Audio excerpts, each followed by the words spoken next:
Assalamualaikum warahmatullahi wabarakatuh.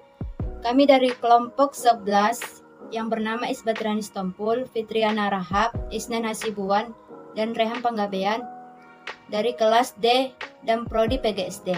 Di sini kami ingin mempresentasikan hasil diskusi makalah kami yang berjudul Internet dalam penggunaan sehari-hari.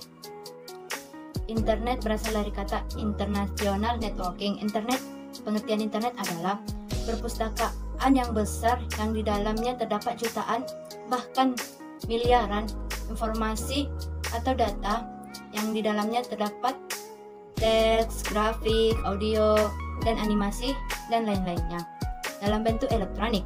Manfaat internet bagi pelajar dan dunia pendidikan. Pertama itu memperluas wawasan dan ilmu pengetahuan. Kedua, sebagai sumber tambahan pelajaran apabila tidak mengerti di sekolah.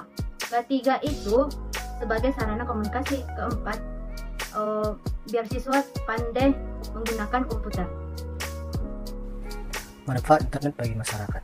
Pertama, internet sebagai sumber informasi. Tentang hal apapun, tentu akan sangat membantu kehidupan masyarakat bagi mereka yang bekerja di bidang pendidikan, bidang literasi, atau bidang kesenian. Bisa mencari berbagai informasi dari internet. Yang kedua, bisa mempermudah atau mempercepat suatu pekerjaan. Misalnya, ada suatu data dari satu kantor yang harus diserahkan pada kantor lain. Penyerahan ini bisa memanfaatkan media surat elektronik atau email yang tentunya menggunakan internet.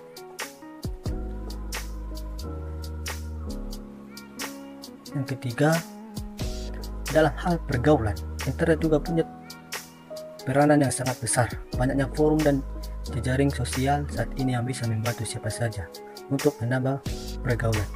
Ini juga merupakan salah satu manfaat internet bagi masyarakat. Manfaat jejaring sosial juga tak hanya menambah pergaulan, namun juga mempererat pertemanan dan membuat kita berlatih untuk bersosialisasi lebih baik.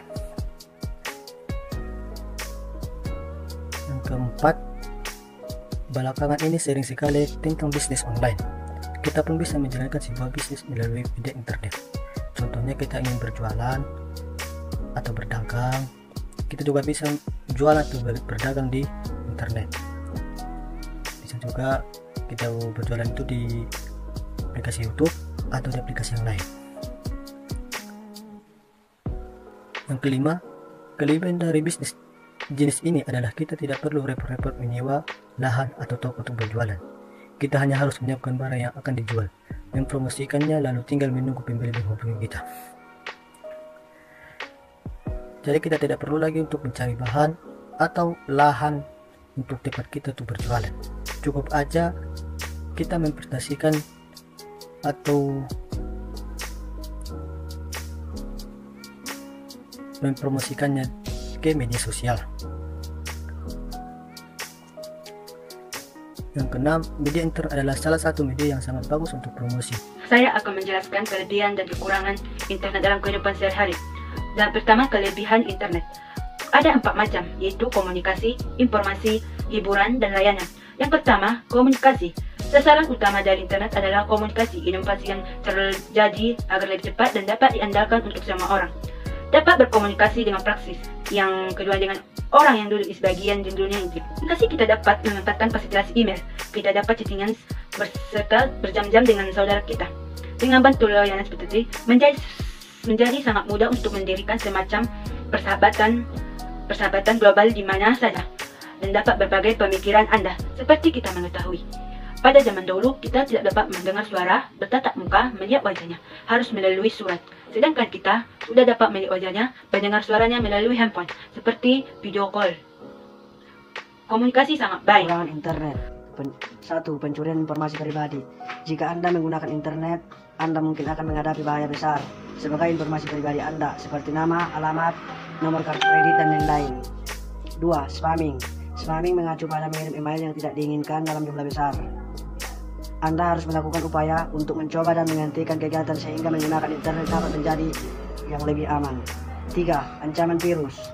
Virus tidak lain hanyalah sebuah program yang mengganggu fungsi normal dari sistem komputer Anda. 4. Pornografi. Ini mungkin merupakan ancaman terbesar yang berhubungan dengan hidup sehat mental anak-anak Anda.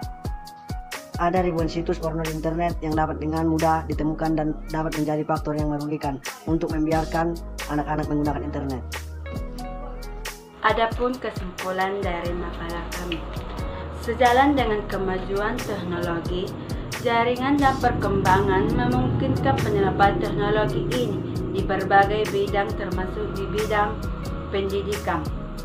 Perkembangan internet dalam dunia telah menghasilkan sebuah sistem pembelajaran jarak jauh. Zaman sekarang perkembangan internet mulai pesat.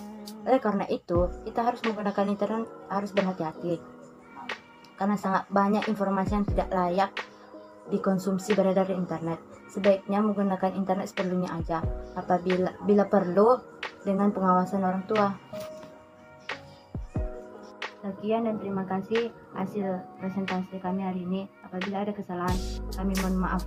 Assalamualaikum warahmatullahi wabarakatuh.